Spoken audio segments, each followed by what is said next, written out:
Pitirugun nima? Nasliy moyillik o'tadi. Nima sababdan o'sadi? Pitirugun qaysi yoshlarda ko'proq o'sadi? 30 yoshdan yuqori bo'lgan bemorlar hisoblanadi. Butunlay ko'zni yopib qolishi mumkinmi? Ko'rishni yopib qo'yishi mumkin. Assalomu alaykum YouTube kuzatuvchilari, sizlar bilan yana bir bor savol-javob rubrikasida ko'rishib turganimizdan xursandmiz.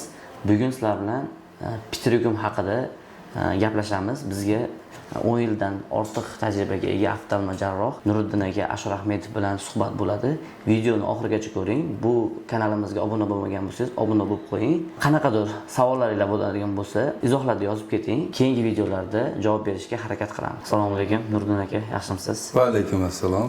Nuriddin aka, birinchi savolni berishni boshlayman. Pitirugun nima? Pitirugun kasalligi asosan bizda O'rta Osiyoda keng tarqalgan kasallik bo'lib, u shoh pardani ustiga qanotsimon hosila, ya'ni konjektivani fibrovaskulyar to'qima shaklida o'sib kirish hisoblanadi. Bunga asosiy moyillik, nasliy moyillik o'tadi. Bu nasliy moyillik ham asosan ultraviolet nurlariga ta'sirchanlik kuchli bo'lish hisobiga o'sha konjektiva hosilasi ultraviolet nur ta'sirida proliferatsiyaga uchrab, fibrovaskulyar to'qima bo'lib, shoh pardani ustiga o'sadi.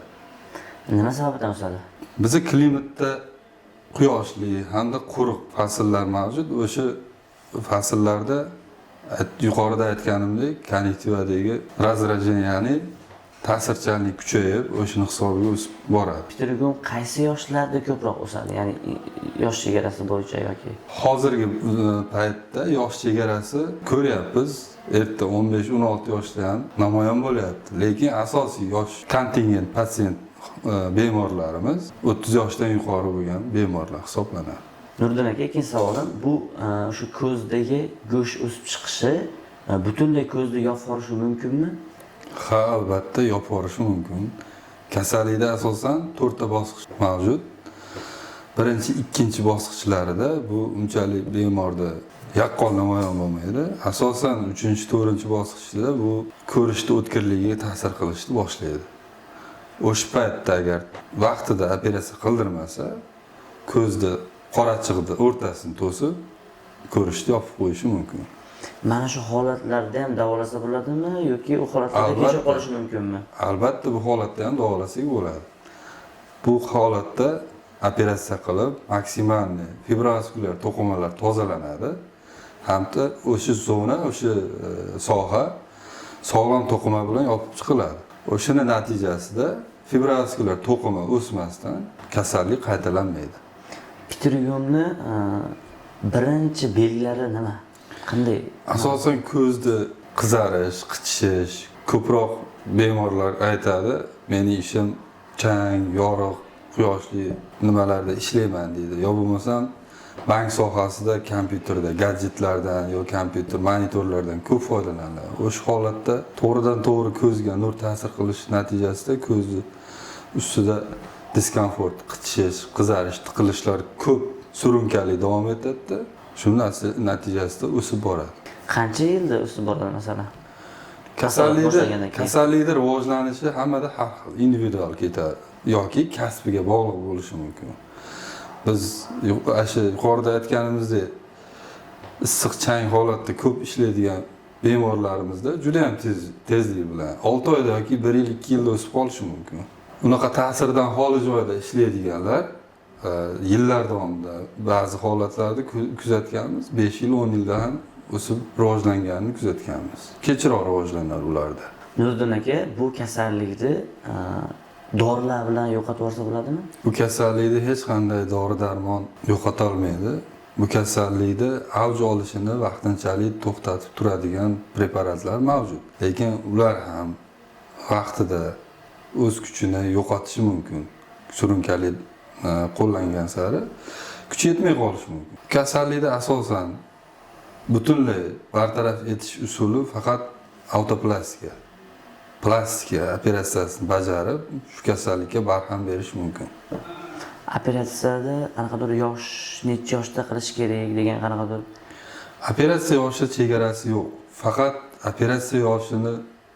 operatsiyadan keyingi 1 oylik reabilitatsiya davri bor. Shu reabilitatsiya davrini bemor yaxshi o'tab bersa, muolajalarni vaqtida qilib, changdan, issiqdan ehtiyot qilib yursa, kasallik boshqa qo'zg'almaydi, boshqa qaytalanmaydi. O'zi qaytalanganlar kuzatilganmi? Albatta qaytalanadigan holatlar kuzatilgan. Hozirgi masalan 10 yillik tajribamizdan kelib chiqqan holatda bizi 3 ta bemorimiz qaytalangan. Bular endi to'g'ri oilaviy sharoitda ish o'sha rejimlarni qila olmagan, qayta o'sgan. Yana qayta qilib berdik, butunlay yo'qoldi. Qayta qilsa bo'ladi. Nuriddin aka, operatsiya qancha vaqt davom etadi? Operatsiyamiz kasallikni qancha erta kelsa, shuncha qisqa muddatda tugaydi. Masalan, 3-4 bosqichda 25-30 minutga cho'zilishi ehtimoli bor. Sabab ko'z ichidagi bari o'sadigan fibroskler to'qimalar tozalanib, autoplastika jarayon bajarish davri ozgina cho'zilib qoladi. Agar ikkinchi yoki ba'zi holatlarda 3-bosqichda kelishadi, 15-20 minutda operatsiyasi bo'ladi, tugaydi. Og'riqlimi yoki qanaqadir narkoz beradimi yoki shunday holatda operatsiya qilinadimi? Qanaqa holatda? Mahalliy og'riqsizlantirish bajariladi, butunlay og'riqsiz. Operatsiyadan keyin 3-4 kun ozgina tiqilib turish hissi bo'ladi. Sabab shoh pardani usti tozalangandan keyin to'liq regeneratsiya bo'lguncha ozgina diskomfort beradi. Operatsiyadan keyin shunday ishga chiqib ketaveradimi yoki necha kundan keyin chiqib ketadi masalan? Operatsiyadan keyin biz uzoqroq vaqt davomida reabilitatsiya davrini o'tang deymiz. Agar ishini ko'ramiz, agar ishi ichkari salqin joylarda, changdan, quyoshdan xoli joylarda bo'lsa, ko'pincha 10 kundan keyin ruxsat beramiz. Agar tashqari holatda, chang, issiqda ko'p bo'ladigan bo'lsa, unda 1 oydan keyin ishlashni tavsiya qilamiz. Operatsiyadan keyin umuman dog' izlar ham qolmaydi, hech qanaqa. Operatsiyadan keyin faqat ko'zda juda chiroyli oqarish, tiniqlashish, yaxshilanish belgilari namoyon bo'ladi. Hattoki oldingi o'sgan belgilari ham, qoldiqlari ham yo'qolib ketadi. Bu jarrohlik bo'yicha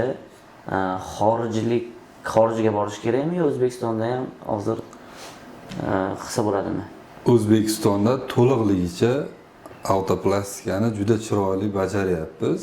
Hattoki xorijda qildirib, qayta o'sib bizda kelib boshqatdan qildirayotgan holatlar bor. Nuriddin aka, mana shu pitrigumga uchramagan insonlar shu kasallikka uchramaslik uchun nima qilib turish kerak va o'zini nimalardan tiyish kerak? Bemor bilan suhbatlashsak, masalan, ish qanday tartibda ishlaydi, nima ish bo'ladi, o'sha holatiga qarab biz tavsiyalar bersak, u narsani oldini olinadi. Masalan, siz bankirsiz, ko'p monitor tagida o'tirasiz, yo bo'lmasam siz ko'chada shofyorsiz, yo novvoysiz. Bu holatda o'ziga yarasha ko'zni himoya qiladigan preparatlar bor. O'shalardan qo'llanib turiladi hamda shu kasallikni oldi olinadi. Nuriddin aka, shu 10 yildan ortiq tajribangiz davomida shu pitrigum operatsiyasi bo'yicha nechta jarrohlik amaliyot o'tkazgansiz? 10 yildan ortiq tajribam davomida, amaliyotim davomida 3000 tadan ortiq bemorlarda operatsiya muolajasi o'tkazganmiz. Bularning barchasi yaxshi.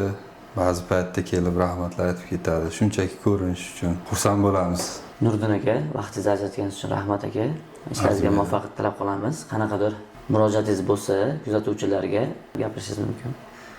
Bemorlarga asosan sog'lom turmush tarziga rioya qilib, ko'zlarini vaqtida tibbiy ko'rikdan o'tkazib, albatta bizni klinikaga kelsa xursand bo'lamiz. Ular chiroyli kutib olamiz.